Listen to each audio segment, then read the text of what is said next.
ओम शांति। आज 16 अगस्त 2024 बाबा के साकार महावाक्य हैं।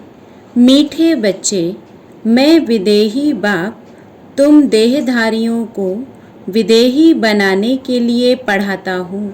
यह है नई बात जो बच्चे ही समझते हैं। प्रश्न है, बाबा को एक ही बात बार बार समझाने की आवश्यकता क्यों पड़ती है? उत्तर है, क्योंकि बच्चे घड़ी घड़ी भूल जाते हैं। कोई बच्चे कहते हैं बाबा तो वही बात बार बार समझाते हैं। बाबा कहते, बच्चे मुझे जरूर वही बात सुनानी पड़े क्योंकि तुम भूल जाते हो। तुम्हें माया के तूफान हैरान करते हैं। अगर मैं रोज खबरदार ना करूं तो तुम माया के तूफानों से हार खा लेंगे। अभी तक तुम सतो प्रधान कहाँ बने हो? जब बन जाएंगे तब सुनाना बंद कर देंगे। ओम शांति। इसको विचित्र रूहानी पढ़ाई भी कहा जाता है। नई दुनिया में भी देहधारी ही एक दो को पढ़ाते हैं। नॉलेज तो सब पढ़ाते हैं, यहाँ भी पढ़ाते हैं। वह सब देहधारी एक दो को पढ़ाते हैं। ऐसे कभी नहीं होगा कि विदेही बाप या रूहानी बाप पढ़ाते हों। शास्त्रों में भी श्री कृष्ण भगवानुवाच लिख दिया है, वह भी जिस्मानी हो गया। यह नई बात सुनकर मूंझ जाते हैं। तुम्हारी में भी नंबरवार पुरुषार्थ अनुसार समझते हैं कि रूहानी बाप हम रूहों को पढ़ाते हैं। यह है नई बात। सिर्फ इस संगम पर ही बाप खुद आकर कहते हैं, इस द्वारा मैं तुमको पढ़ाता हूँ। ज्ञान का सागर, शांति का सागर, सब आत्माओं का बाप भी वही है। यह समझ की बात है ना। देखने में तो कुछ नहीं आता। आत्मा ही है मुख्य और वह अविनाशी है। शरीर तो विनाशी है। अभी वह अविनाशी आत्मा बैठ पढ़ाती है। भल तुम सामने देखते हो, ये तो साकार शरीर में बैठा है, परंतु ये तुम जानते हो यह ज्ञान देहधारी नहीं देते हैं। ज्ञान देने वाला विदेही बाप है। कैसे देते हैं वह भी तुम समझते हो। मनुष्य तो बड़ा मुश्किल समझते हैं। कितना तुमको माथा मारना पड़ता है यह निश्चय कराने के लिए। वह तो कह देते निराकार का कोई नाम रूप देश काल ही नहीं है। वह बाप खुद बैठ पढ़ाते हैं।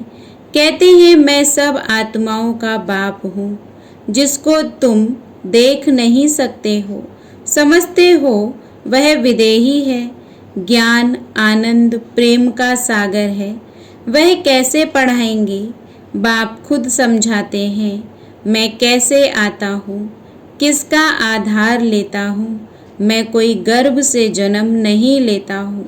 मैं कभी मनुष्य व देवता नहीं बनता हूँ। देवता भी शरीर लेते हैं।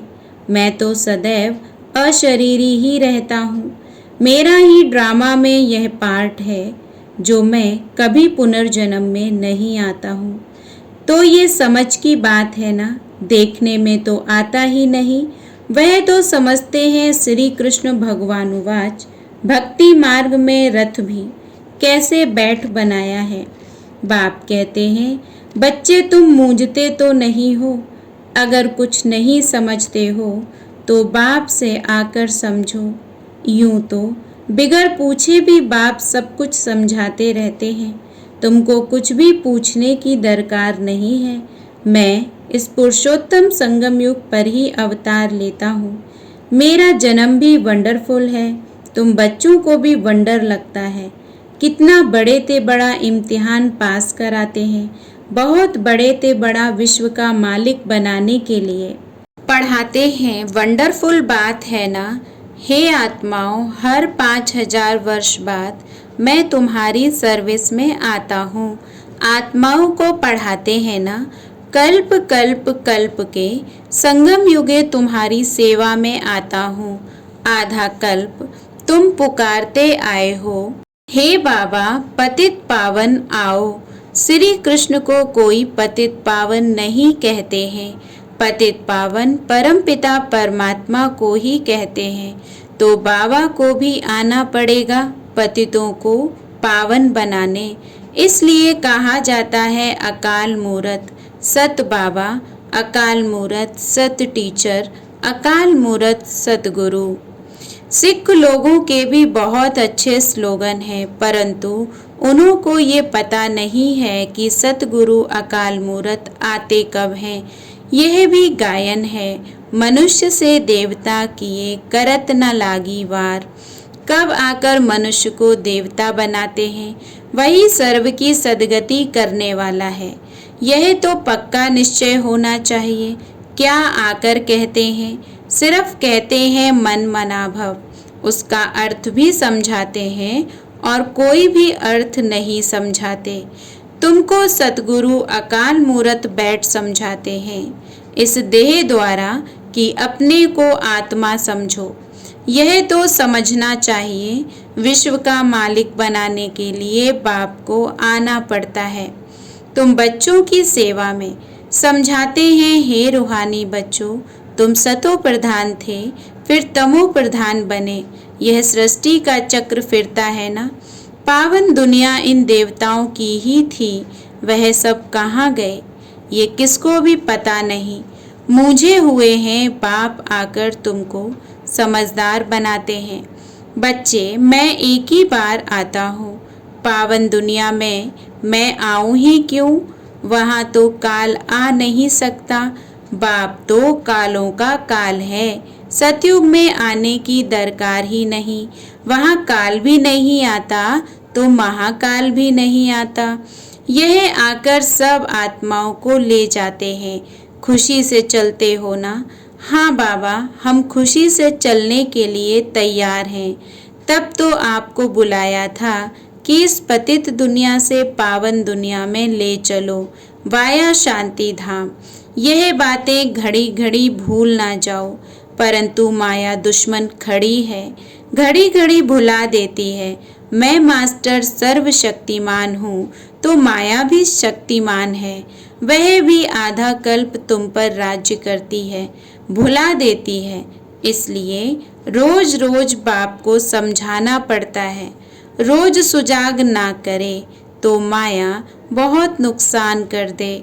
खेल है पवित्र और अपवित्र का। अब बाप कहते हैं अपनी चलन सुधारने के लिए पवित्र बनो। काम विकार के लिए कितने झगड़े होते हैं।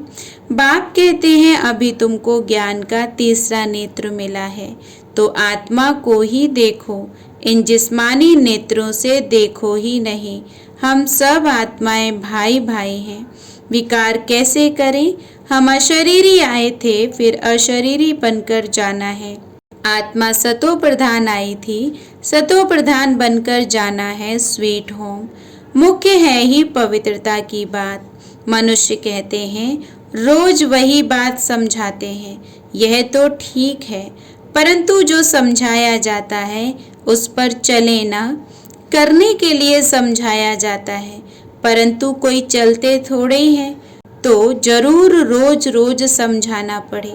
ऐसे थोड़े ही कहते हैं बाबा आप जो रोज समझाते हो वह हमने अच्छी रीति समझ लिया है, अब हम तमो प्रधान से सतो प्रधान बन जाएंगे, आप छूटे। ऐसे कहते हैं क्या? इसलिए बाबा को रोज समझाना पड़ता है। बात तो एक ही है, परंतु करते नहीं है ना। बाप को याद ही नहीं करते हैं।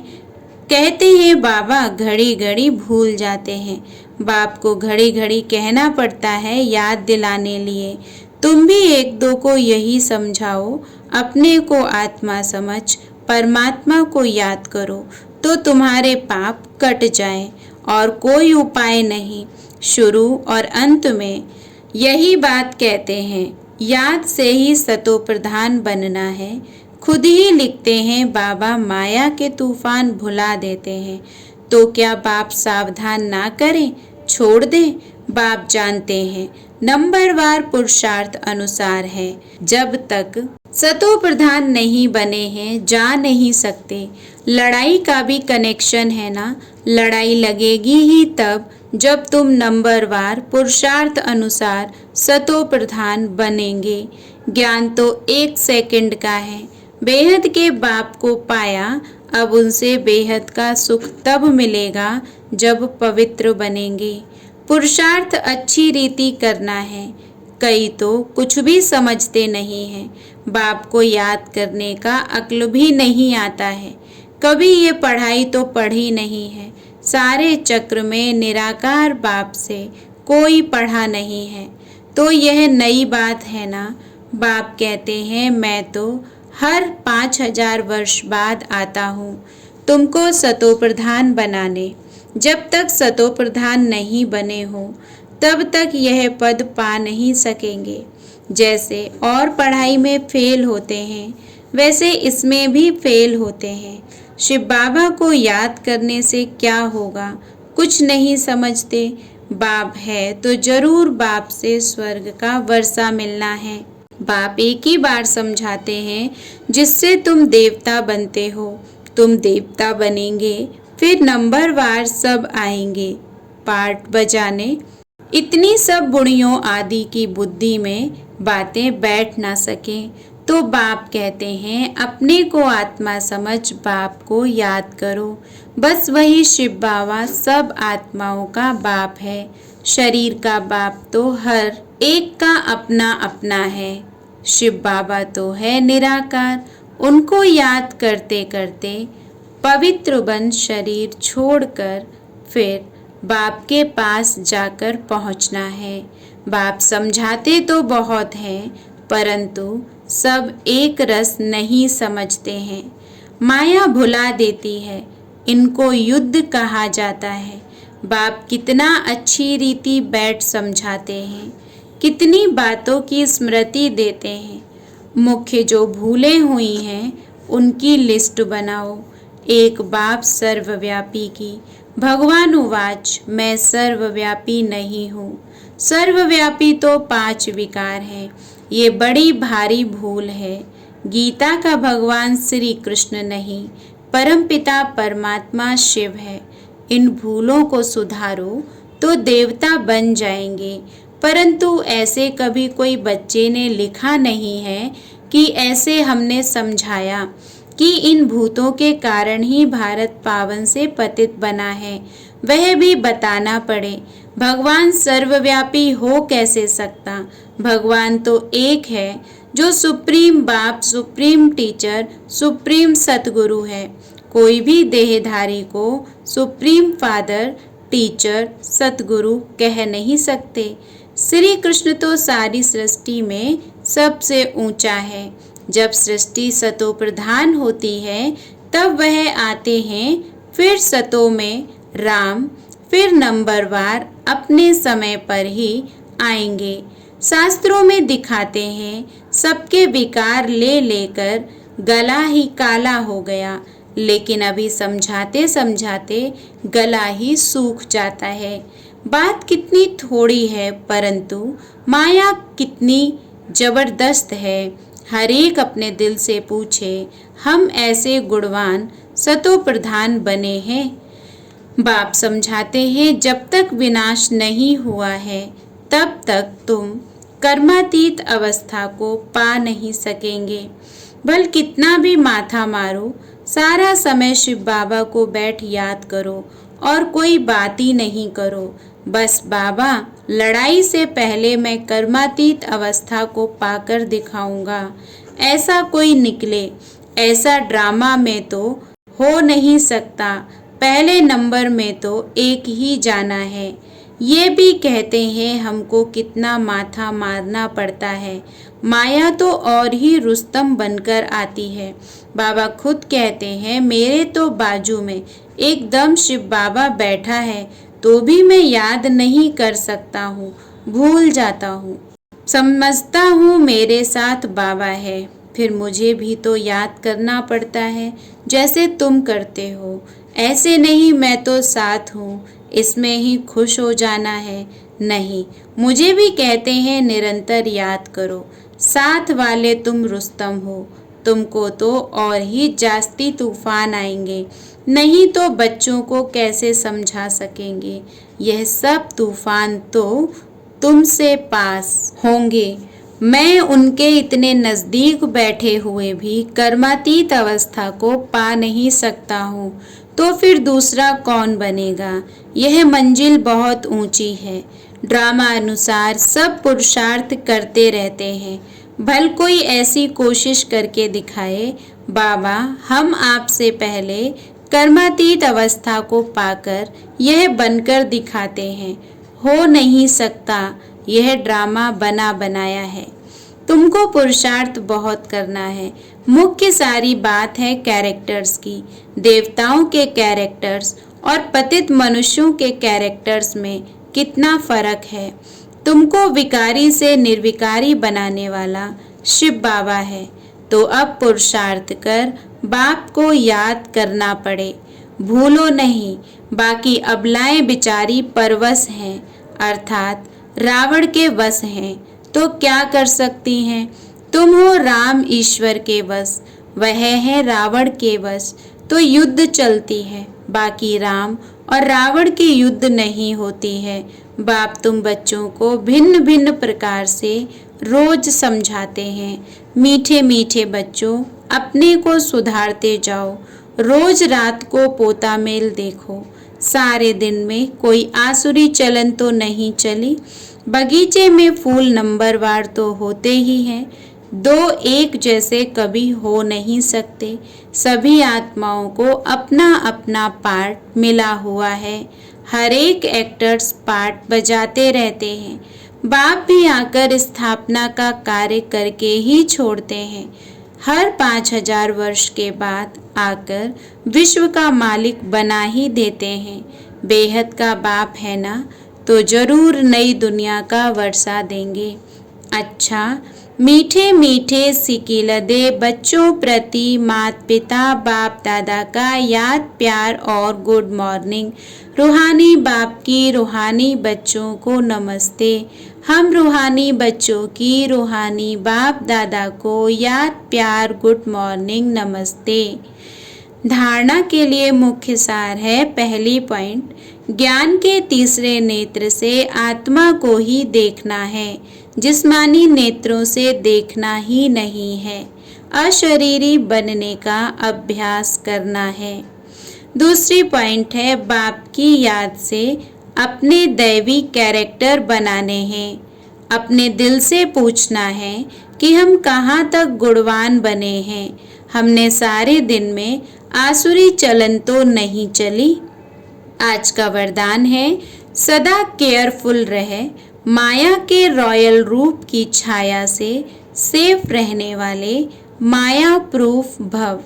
सदा केयरफुल रहे, माया के रॉयल रूप की छाया से सेफ रहने वाले माया प्रूफ भव। वर्तमान समय माया रियल समझ को, महसूसता की शक्ति को गायब कर रॉन्ग को राइट अनुभव कराती है। जैसे कोई जादू मंत्र करते हैं तो परवश हो जाते हैं, ऐसे रॉयल माया रियल को समझने नहीं देती है। इसलिए बाप दादा अटेंशन को डबल अंडरलाइन करा रहे हैं। ऐसा केयरफुल रहो जो माया की छाया से सेफ माया प्रूफ बन जाओ। विशेष मन बुद्धि को बाप की छत्र छाया के सहारे में ले आओ। स्लोगन है, जो सहज योगी हैं उनको देखकर दूसरों का भी योग सहज लग जाता है। जो सहज योगी हैं उनको देखकर दूसरों का भी योग सहज लग जाता है। ओम शांति।